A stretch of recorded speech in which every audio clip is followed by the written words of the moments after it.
And big news coming in. We understand that the Maharashtra government now plans to buy land for 2 resorts in Jammu and Kashmir, one in Leh Ladakh and one in Pahalgam. And as a result, this would be the first important decision taken by any party, whether it be private or public, to actually buy land in Jammu and Kashmir after the abrogation of Article 370. We understand that Maharashtra will become the first state to buy land in J&K, and this allocation has been made of ₹1 crore to buy land in each of these 2 resorts, and the survey of the land is going to be done in the next 15 days. My colleague Vinay Deshpande joins us with more details. Vinay, of course, this is a significant development, of course, when it comes to the situation, the future of Jammu and Kashmir as well.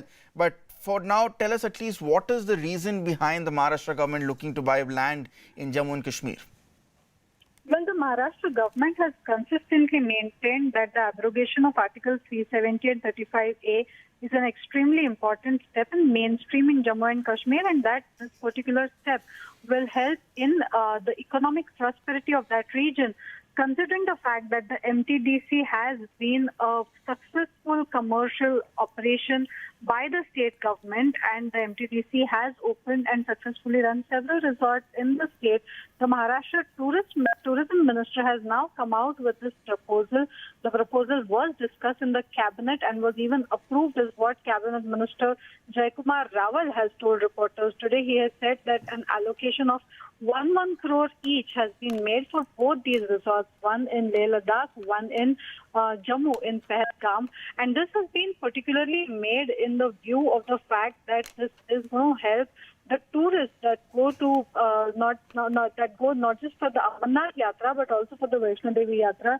The minister has claimed that for the tourists visiting these 2 places, these resorts will be helpful and they will serve. But the fact that there is no restriction now for buying land there, the Maharashtra government has claimed that it has become the first state government to bring up any such venture in Jammu and Kashmir.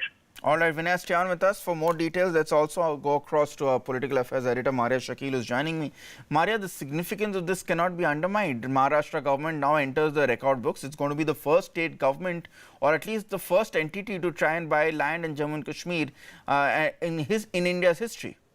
That's right, and as Vinay was pointing out, the details that have emerged certainly is important. Of course, it's a BJP ruled state, and hence the messaging will be that as far as the centre's intention is concerned, they have certainly managed that one of the states, Maharashtra, becomes the first state to invest in Jammu and Kashmir. Go ahead and have a roadmap for the state. As we have been saying over the last few weeks, we do know that the railways, Indian Railways, the HRD ministry, and various other ministries have prepared a blueprint of sorts to really ensure that when the government talks about mainstreaming, when the government says that they have a plan in place in ensuring that the students or the youth of the valley are mainstreamed, they have gone ahead and ensured that the work starts very soon. As far as the Investors Summit is concerned, that was certainly on card and it remains on card. The sources in the Commerce Ministry have told us very clearly that it has been postponed depending on the situation in the valley, but it will be happening as well. So certainly, as far as invoking that message, if you would remember,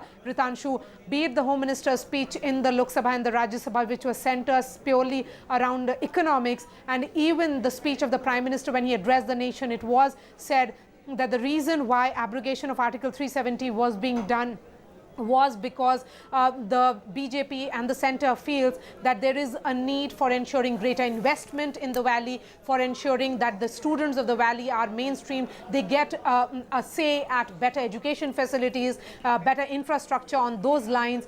Even the railways, as we had broken that story only last week, they have prepared a blueprint including having RRBs, which is Railway Recruitment Board cells, also in Jammu and in Ladakh, besides Srinagar, which they have already. So certainly, as far as the government's plan is concerned, they have a blueprint in place in ensuring that when they went ahead with abrogation of Article 370, besides keeping the diplomatic pressure that could be built by Pakistan, they had ensured that for the people of the valley, there is a plan. And this is a reflection first of sort coming from the state of Maharashtra, Devendra Fadnavis becoming the first chief minister to make that announcement. I think this will lead to competitive, project launch that we'll see in the state of Jammu and Kashmir. Several other chief ministers of other states also will be keen on going for land survey, for launching several projects in the state.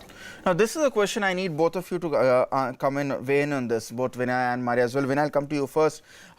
Is this also keeping in mind the Maharashtra elections, which are expected to happen anytime next month? Is this also an attempt once again by the Fadnavis government to play up the nationalism card, something which has served the BJP very well in previous state and Lok Sabha elections as well, and try and link up to the fact that yes, we are looking at truly nationalistic government in the center and the state as well? Well, you're absolutely right, Ritangshu. The fact that there has been a tremendous mandate, particularly after, the kind of public reactions that came in after the central government decided on the abrogation of Article 370 and 35A. The Maharashtra government feels that this is an extremely important decision in terms of the nationalistic sentiments of the people, in view of the fact that the BJP government here is going to seek a mandate within 2 months from now. This is an important step in consolidating the same nationalistic sentiments that the Fadnavis government feels is important. And while talking to us, Devendra Fadnavis has also said that this will be an extremely important decision for the economic mainstreaming of Jammu and Kashmir. Indeed, Maria, again, you mentioned that this is going to perhaps trigger a state of competition in which different state governments, especially from the BJP, try and buy land in Jammu and Kashmir as well. Is this also part of Amit Shah's Sampark Abhiyan to try and highlight that message among different state governments as well, that Jammu and Kashmir is truly integrated with the rest of the country? Well, Ritanshu, to say that it is just purely being driven by, the elections that are going to take place in Maharashtra, I'm not too sure if we should be looking at it from that prism. Given the fact that this was part of the BJP manifesto. It was mentioned as early as the Sankalp Patra, which was released in the month of April, just before the elections. This has been part of the BJP manifesto from the Jan Sangh days. So the abrogation of Article 370 was something that the BJP believes in and has been pushing for it for the longest time. But yes, the decision that was taken and the fact that, Amit Shah piloted it because he is the home minister, and then we saw the intention with which the government went ahead with it. Having said that, when we say that there could be competition among various BJP ruled states, now that is something that we may see unfold in the next few weeks, because for Devendra Fadnavis to go ahead and make that announcement, and other states would certainly feel that if they have opportunities in ensuring that there could be surveys and buying land in the valley, which could lead to several infrastructure projects and other investments, then why should not they be investing in a state as beautiful as Jammu and Kashmir? The Prime Minister, when he talked about it, he had said that as far as the tourism is concerned, they should have a plan. He had in fact also asked the Bollywood, he had asked the corporate India, the India Inc. to come forward and invest in Jammu and Kashmir. The idea is that when they say mainstreaming, it should be multifaceted, it should be multifold, and just about every citizen of India should ensure that people of the valley feel that they are as much part of India as they were after doing away with that constitution and the flag that they had initially, which made them a separate entity. But yes, as far as the plan is concerned, in another 15 minutes, we would be seeing those visuals of BJP President Amit Shah, who is also the Home Minister, along with his working president, meet the former governor, Jagmohan, and try and brief him of Article 370, why the centre went ahead with it, and why there is a need for generating a conversation, generating a dialogue with the people of Jammu and Kashmir. All right. Maria and Vinay, thanks a lot for joining us with those updates and perspectives as well.